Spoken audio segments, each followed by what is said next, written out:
Заказывайте видео, предлагайте варианты, задавайте вопросы, спрашивайте, интересуйтесь, не стесняйтесь. Гид начинающего артхаус-синема зрителя. Cinema can be vastly different from mainstream film, and knowing where and how to begin might be daunting, but hopefully this video will make it easy. This is oversimplifying things massively, but art films are intended for more intellectual or artistic purposes as compared to many Hollywood movies, which are often more entertainment-oriented. Before getting into art house cinema, there's a few guidelines that could be helpful. First of all, it's best to be as open-minded as possible and put aside your preconceived notions of what a film should be. These films can be weird, experimental, slow, or offensive, but they can also be incredibly entertaining, fun, or lighthearted. Also, it's absolutely essential you get over any bias you may have against watching subtitled films, as many, if not most, art house films are not produced in the English language. They can come from all over the world and are usually meant for international audiences and film festivals. An easy way to wrap your head around the world of art film is to break it down by director, partly because these are often more auteur-driven works than Hollywood movies.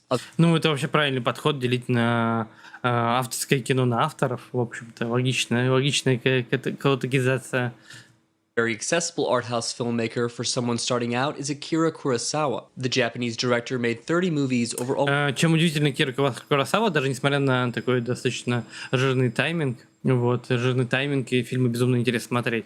60 years, with many of them considered among the all-time greats. Compared to some other directors I'll get to, he isn't that experimental and has easily digestible narratives and even some great action scenes. I'd recommend starting out with Rashomon from 1950. It's only 88 minutes long, and its conceit of showing the same event from multiple contradicting perspectives. Да, еще до, соответственно, последней дуэли, где тоже показано с трех сторон. По сути, Росимон также устроен, показывает одно и то же событие с точки зрения нескольких человек. For an easy hook, as well as making it clear just how innovative it was. The other common starting point for Kurosawa is Seven Samurai, which is equally as acclaimed as Rashomon, but runs almost 3.5 hours. Both star Toshiro Mifune, and his presence alone makes them highly entertaining. From there, a logical next step might be to watch Hidden Fortress or Yojimbo, or if you want to try something from his later color films, I'd say to check out Ran and then Kagamusha. Kurosawa directly influenced the Star Wars movies, so that's a neat bonus for more casual film fans. Another director who is very significant and not too difficult to get into is Jean-Luc Godard. Part of the French New Wave movement, his first feature Breathless came out in 1960. It's regarded as one of his most important works, and it's a good introduction to Godard. Breathless is relatively straightforward, Я небольшой фанат французской новой волны. and it should be apparent to someone with even a minor knowledge of film history how influential the jump cut editing was. The editing style also makes it visually stimulating and perhaps easier to digest for a beginner than the long takes that many other art house directors utilize. After that, Band of Outsiders is also pretty accessible. Это, кстати, самая классная сцена,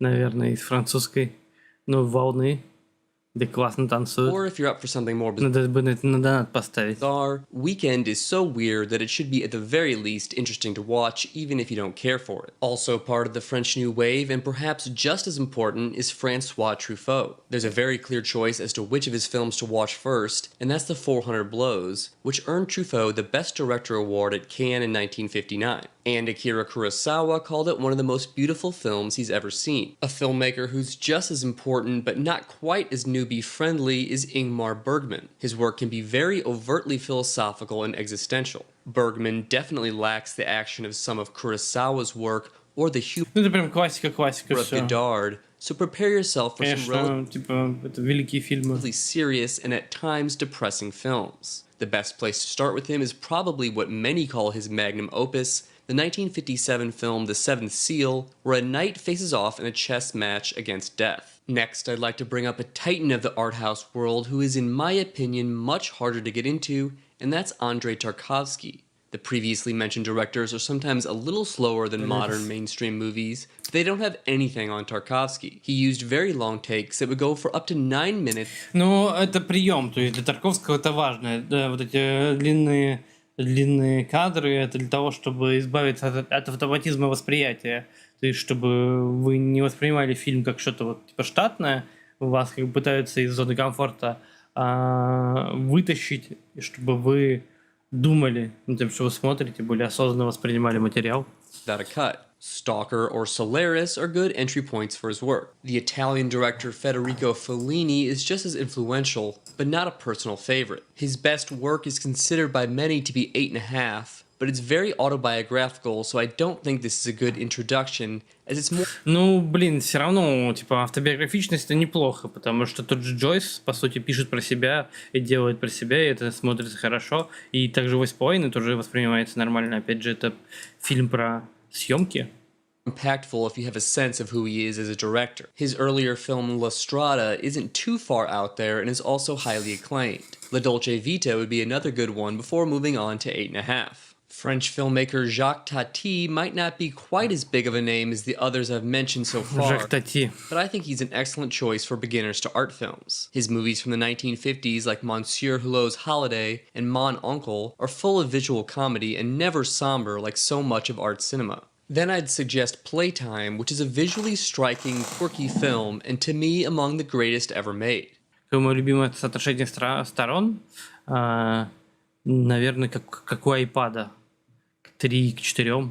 Но, в принципе, нет какой-то разницы, не делю. Lynch is another huge name in art house cinema, and some of his films are decently accessible, especially Blue Velvet. His second film, Elephant Man, was a big budget production, but is a good way to ease yourself into the Lynchian madness. Да, кстати, «Человек слон» на самом деле хороший, мне кажется, жанровый фильм Линча, который тоже отлично смотрится. Serge Eisenstein is incredibly important to film history, but his most notable works were from the 1920s, so they may not be super easy to watch for someone used to modern movies. Definitely watch his 1925 film Battleship Potemkin, as its Odessa step sequence is one of the most significant in all of cinema and changed editing forever.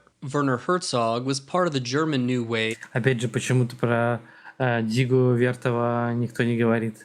Все помнят Эйзенштейна, но по сути его монтаж это заслуга Диги. And has influenced many filmmakers. I'd suggest his 1972 film Akira, The Wrath of God, Если смотреть Акира Гнев Божий, тоже не which видел. features a magnetic performance Говорят, отличный of фильм. Klaus Kinski and a soundtrack from electronic group Popol Vuh. Louis Buñuel made surrealist films from the 1920s to the 1970s. Since it's only a short, his 1929 work Un Chien Andalou is where I think you should start, especially since it was made with famous painter Salvador Dali and is one of the most iconic И это ответ, по сути, на, опять же, на Дигу Вертова. shots in cinema history. Japanese director Yasujiro Это так вот они над нами издеваются. То есть они режут глаз человеку в кадре, а больно нашим глазам. Это то, что делают кинематографисты, когда снимают всякие Морбиусы и прочее, делают нашим глазам очень больно.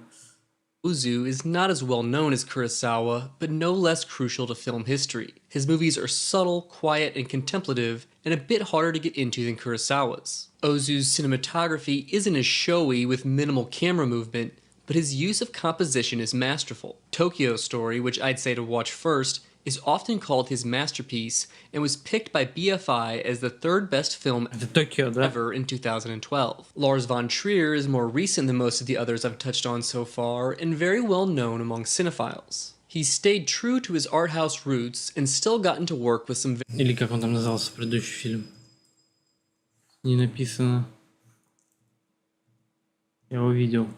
Ozu is not as well known as Kurosawa, but no less crucial to film history. His movies are subtle, quiet, and contemplative, and a bit harder to get into than Kurosawa's. Ozu's cinematography isn't as showy with minimal camera movement, but his use of composition is masterful. Tokyo Story, which I'd say Токийская история, да. watch first, is often called his masterpiece and was picked by BFI as the third best film ever in 2012. Lars von Trier is more recent than most of the others I've touched on so far and very well known among cinephiles. He stayed true to his art house roots and still gotten to work with some very famous actors and actresses like Nicole Kidman and Kirsten Dunst. His 2003 film Dogville is a good one to start with. It is almost 3 hours long, Ужастики шикарный Догвиль. but the bold choice Он of having 3 a часа set that прямо отлично consists of пролетает. chalk outlines representing houses and roads makes for an undeniably unique experience. It's disturbing, but not as much so as some of his other films like Antichrist. This is just scratching the surface, and it would take forever to name every notable filmmaker.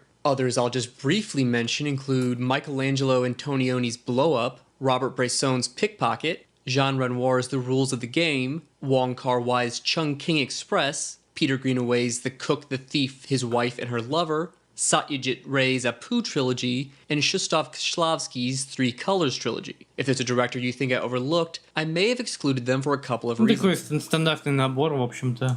I decided to exclude what I consider to be more strictly experimental filmmakers like Maya Deren or Stan Brakhage. Майя Дерен, по сути, вдохновляла Линча, то есть это первые попытки вот эту сновидческую реальность как-то воспроизвести в кинематографе, вот этот вот абсурд. Без Майя Дерен не было бы Линча.